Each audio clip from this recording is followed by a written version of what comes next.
Hello students, Isha learning সেন্টারে তোমাদের সবাইকে স্বাগত। আজকে আমরা এই ভিডিওতে নবম শ্রেণী ইতিহাস প্রথম অধ্যায় ফরাসি বিপ্লবের কয়েকটি দিক এই গুরুত্বপূর্ণ অধ্যায়টি নিয়ে আলোচনা করব। তাই তোমরা ভিডিওটি মনোযোগ সহকারে দেখে নাও, কারণ এই অধ্যায় থেকে সমস্ত শর্ট প্রশ্নগুলো এই ভিডিও থেকেই পেয়ে যাবে। এর বাইরে তোমাদের আর একটিও প্রশ্ন কিন্তু পড়তে হবে না। এবং এই ভিডিওটিতে তোমরা সাঁতরা পাবলিকেশান, প্রান্তিক এবং অন্যান্য যে টেক্সট বইয়ের যে প্রশ্নগুলো সেগুলো তোমরা কিন্তু পেয়ে যাবে। তাই ভিডিওটি খুব তোমাদের জন্য গুরুত্বপূর্ণ, অতএব ভিডিওটি মনোযোগ সহকারে দেখে নাও এবং তোমার বন্ধুদের মধ্যেও শেয়ার করে দাও, যাতে তারাও এই ভিডিওটি দেখে উপকৃত হতে পারে। তো শুরু করা যাক আজকের ভিডিও। প্রথম প্রশ্ন কি বলছে দেখে নাও, যে ফরাসি বিপ্লবের সূচনা হয় কত খ্রিস্টাব্দে? এই প্রশ্নটি খুব গুরুত্বপূর্ণ। তো ফরাসি বিপ্লবের সূচনা হয় 1789 খ্রিস্টাব্দে। পরের প্রশ্ন, যে আমি রাষ্ট্র এই উক্তিটি কে করেছিলেন? আমি রাষ্ট্র এই উক্তিটি করেছিলেন চতুর্দশ লুই। পরের প্রশ্ন, লেতর দা কেসে কি?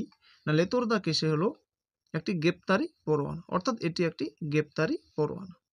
পরের প্রশ্ন, ফ্রান্স ছিল ভ্রান্ত অর্থনীতির ধারণা, এই উক্তিটি কার? এই উক্তিটি অ্যাডাম স্মিথের। বা ফ্রান্সকে ভ্রান্ত অর্থনীতির জাদুঘর, একথা কে বলেছেন? একথা বলেছেন কে? Adam Smith.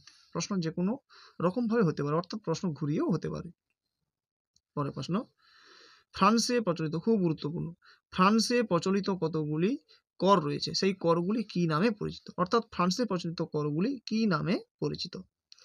তো সম্পত্তি কর টেইলি বা টেইল, ধর্মকর টাইথ, এই ধর্মকরটা খুবই গুরুত্বপূর্ণ। পরে হচ্ছে তিনের হচ্ছে কি লবণ কর বা গ্যাবেল, আয়কর কি ভেতি এম। তো এই করগুলো তোমরা কিন্তু খুব ভালো করে মনে রাখবে, কারণ এখান থেকে একটি প্রশ্ন হবেই হবে। তো সম্পত্তি কর টেইল, ধর্মকর টাইথ, লবণ কর গ্যাবেল, আয়কর ভেতিএম। তার মধ্যে থেকে কিন্তু এই টেইলি এবং টাইথ অর্থাৎ সম্পত্তি কর এবং ধর্মকর মোস্ট ইম্পর্টেন্ট। পরের প্রশ্ন, সোশ্যাল কন্ট্রাক্ট বা সামাজিক চুক্তি, এই গ্রন্থটি কে রচনা করেন? তো গ্রন্থটি রচনা করেন রুশো। পরের প্রশ্ন, ফ্রিজিওক্র্যাট গোষ্ঠীর একজন সদস্যের নাম লেখো। ফ্রিজিওক্র্যাটস গোষ্ঠীর একজন বিখ্যাত সদস্য হলো কুইয়েসনে। পরের প্রশ্ন, টেনিস কোর্টের শপথ কত সালে হয়েছিল? টেনিস কোর্টের শপথ নেওয়া হয়েছিল 1789 খ্রিস্টাব্দের 20 জুন। পরের প্রশ্ন, ষোড়শ লুইকে হত্যা করা হয় কত খ্রিস্টাব্দে?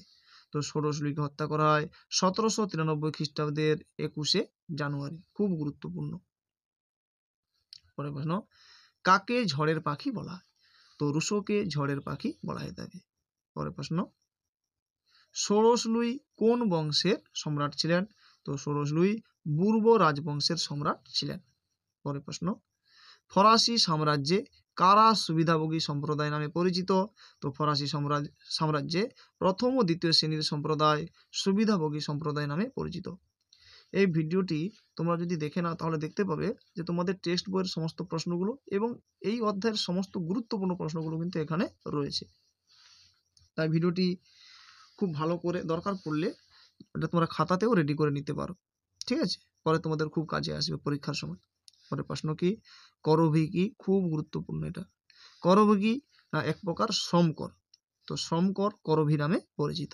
পরে প্রশ্ন, দ্য স্পিরিট অব লজ গ্রন্থটি কে রচনা করেন বা গ্রন্থটির রচয়িতা কে? তো গ্রন্থটির রচয়িতা মন্তেস্কু। সালটা মনে রাখতে পারলে খুব ভালো হয়, 1748, ঠিক আছে? পরের প্রশ্ন, শাঁকুলোত কাদের বলা হয়? না, শহরবাসী খেটে খাওয়া সাধারণ মানুষদেরকে কি বলা হয়? শাঁকুলোত বলা হয়ে থাকে। পরের প্রশ্ন, কাকে ফরাসি বিপ্লবের জনক বলা হয়? তো রুশোকে ফরাসি বিপ্লবের জনক বলা হয়ে থাকে। পরের প্রশ্ন, কবে বাস্তিল দুর্গের পতন হয়?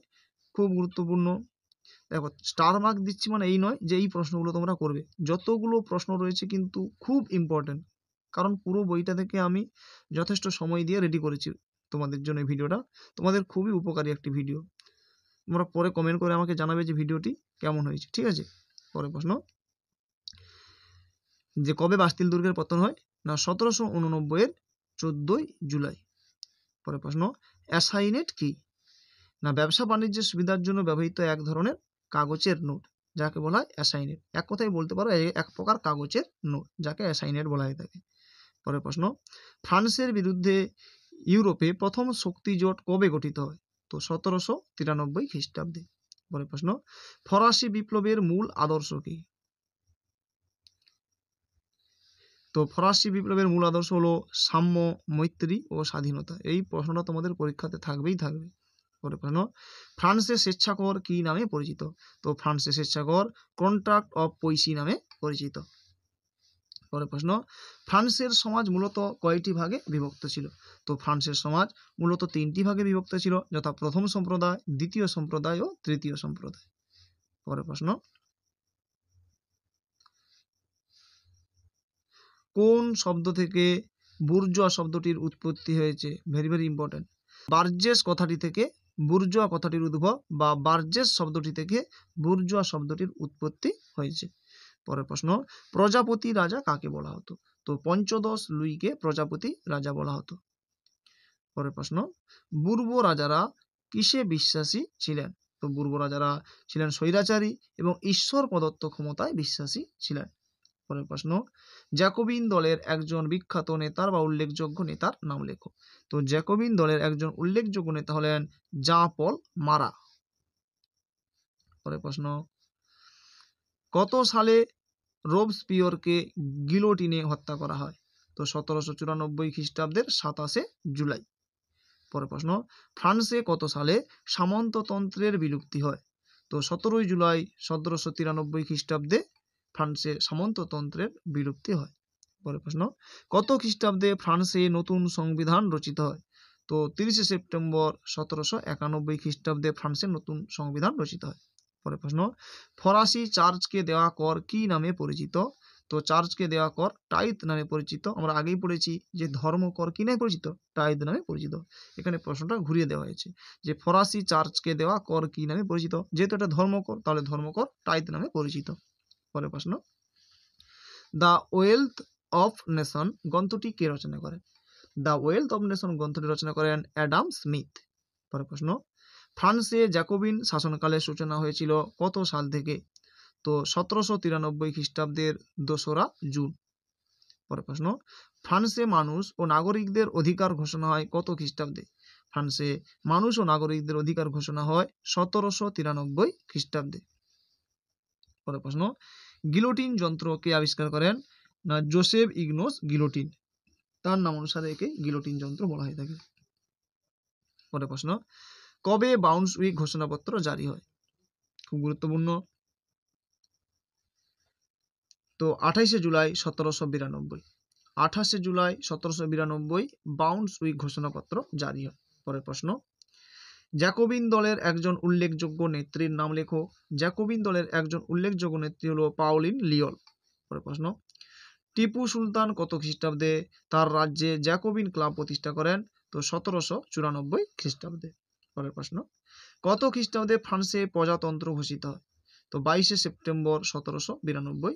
সালগুলো মনে রাখতে তোমাদের একটু কষ্ট হবে, অতএব সালগুলোকে কি করতে হবে, খাতাতে রেডি করে একটু করে প্রত্যেক দিন বা কিছুদিন অন্তর করে তোমাদের এটা রেডি করে রাখতে হবে, না হলে এগুলো আমরা ভুলে যেতে পারি।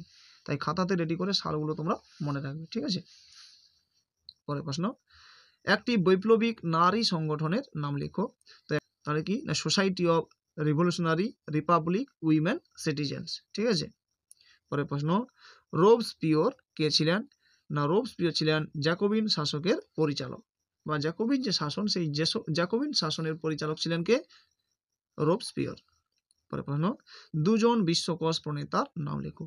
তো দুজন বিশ্বকোষ প্রণেতার নাম হলো ডেনিস ডিডেরো ও ডি অ্যালেমবার্ট।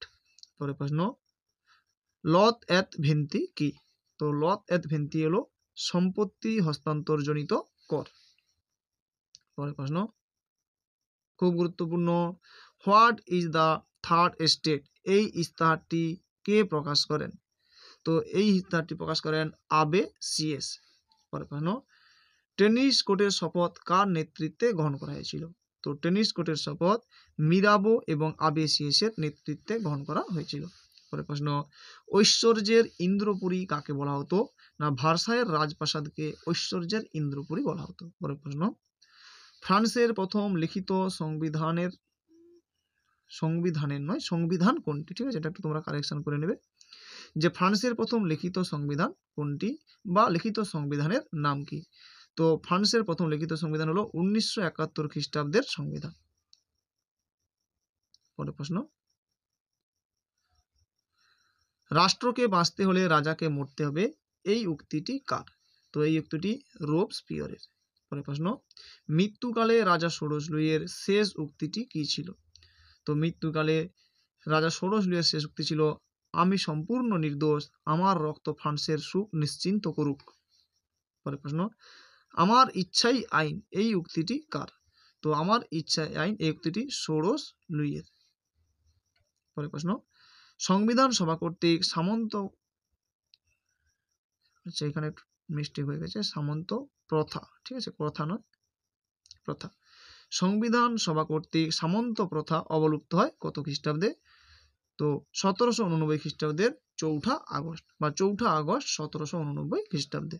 পরের প্রশ্ন খুব গুরুত্বপূর্ণ, সেপ্টেম্বর হত্যাকাণ্ড কবে সংঘটিত হয়? সেপ্টেম্বর হত্যাকাণ্ড সংঘটিত হয় 1792 খ্রিস্টাব্দে 2 থেকে 6 সেপ্টেম্বর। পরের প্রশ্ন, ফ্রান্সকে রাজনৈতিক কারাগার বলে কে অভিহিত করেছেন? তো ফ্রান্সকে রাজনৈতিক কারাগার বলে অভিহিত করেছেন ফরাসি দার্শনিক ভলতেয়ার। পরের প্রশ্ন, কাঁদিত গ্রন্থটি কে রচনা করেন? কাঁদিত গ্রন্থটি রচনা করেন ভলতেয়ার। পরের প্রশ্ন, কোন গ্রন্থকে ফরাসি বিপ্লবের বাইবেল বলা হয়? তো রুশোর লেখা সোশ্যাল কন্ট্রাক্ট বা সামাজিক চুক্তি, এই গ্রন্থটিকে কি বলা হয়? ফরাসি বিপ্লবের বাইবেল বলা হয় থাকে। পরের প্রশ্ন, ফ্রান্সের জাতীয় সভার নাম কি? তো ফ্রান্সের জাতীয় সভার নাম হলো স্টেটস জেনারেল।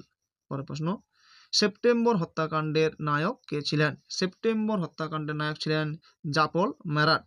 পরের প্রশ্ন, মানুষ ও নাগরিকের অধিকার ঘোষণাপত্র কবে প্রকাশিত হয়? তো মানুষ ও নাগরিকের অধিকার ঘোষণাপত্র প্রকাশিত হয় 1789 খ্রিস্টাব্দে। তো এই ভিডিওতে এই পর্যন্ত।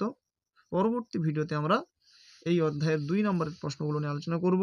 তো ভিডিওটি কেমন হয়েছে তোমরা কমেন্ট করে জানাও এবং চ্যানেলটিকে অবশ্যই সাবস্ক্রাইব করে নাও, যাতে পরবর্তী নোটিফিকেশন খুব সহজে পেয়ে যেতে পারো। এই ভিডিওতে এই পর্যন্ত। পরবর্তী ভিডিওতে আমরা পরবর্তী অধ্যায় নিয়ে আলোচনা করব। ধন্যবাদ।